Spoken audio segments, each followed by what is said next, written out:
Mit dem letzten großen Game Update 17 endet der jahrelange Main Support für Anno 1800 auf dem PC. Was sich zunächst traurig anhört, ist aber ein mehr als würdiger Schlusspunkt für ein grandioses Spiel, welches noch einmal rausgeputzt und aufpoliert wird für sein großes Finale.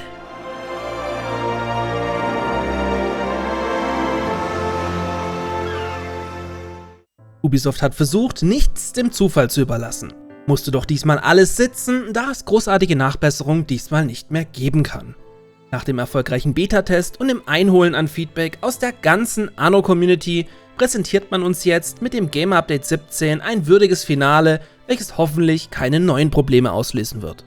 Der finale Patch fügt dem Spiel neben dem neuen Kreativmodus, in dem ihr frei planen, bauen und erschaffen dürft, auch das schon lange gewünschte Stempel-Feature ins Spiel ein, mit dem ihr Blaupausen für ganze Städte anlegen und abspeichern könnt.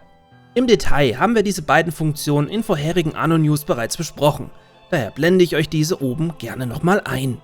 Außerdem wurde die Anniversary-Ausstellung für die Weltausstellung hinzugefügt. Für erfolgreiche Ausstellungen gibt es zudem ein einzigartiges Feuerwerk und goldene Tickets für die große Galerie. Des Weiteren wurde ein neues Anniversary-Ornament in Form des Glücksbrunnens hinzugefügt.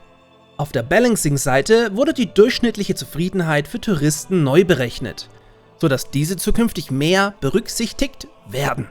Items aus der Reihe Zollbeamter wirken sich nun auf alle Piers und Handelsposten aus. Der Fertigkeitsbonus auf Expeditionen für Seeminen und Bomben wurde angepasst.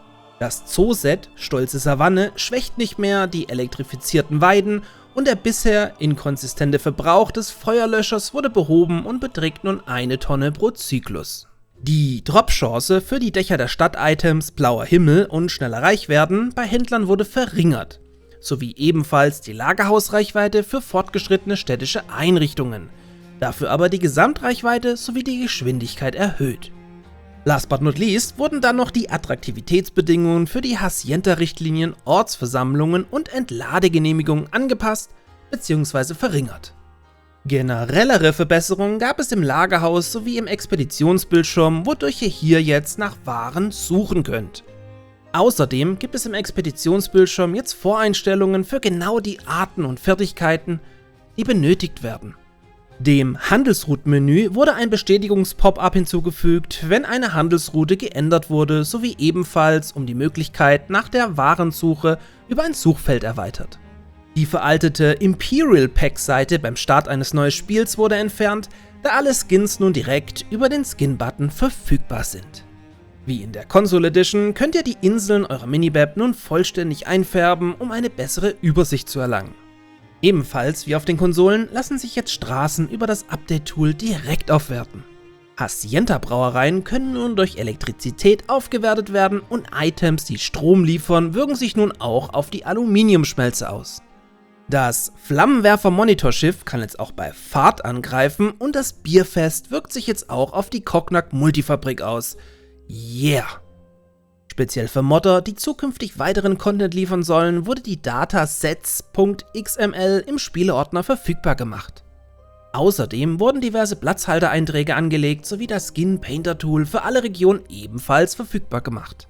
Des Weiteren gab es unzählige Bugfixes beim Gameplay, im UI, den Quests, im Multiplayer, beim Audio, der Visualisierung sowie den Texten, die hier jetzt komplett den Rahmen sprengen würden, wenn ich sie euch alle aufzählen würde. Daher verlinke ich euch hier das komplette Changelog und packe es auch in die Videobeschreibung. Game Update 17 steht euch dann ab Dienstag, den 4. April 2023 zur Verfügung. 4 weitere Kosmetik-DLCs, zu denen aber bisher noch nichts bekannt ist, erwarten euch dieses Jahr noch, bevor man dann endgültig den Deckel auf dieses monumentale Meisterwerk drauf macht und sich ganz dem Nachfolger widmet. In gewisser Weise tut mir das Spiel, welches hierauf folgt, schon jetzt leid, denn keine Ahnung, wo sie da noch was draufpacken sollen. Aber wenn es ein Team bewiesen hat, das zu können, ist es das Anno-Team von Ubisoft Mainz und da freue ich mich doch schon sehr drauf. Vermisst ihr zum Abschluss noch ein Feature oder habt ihr noch einen Bug, der nicht mehr behoben wird? Schreibt mir das doch gerne mal in die Kommentare. Und sobald es hier was Neues zu den ausbleibenden Kosmetik-DLCs gibt, erfahrt ihr es natürlich wie gewohnt in einer neuen Folge Anno News in der Zocker Lounge.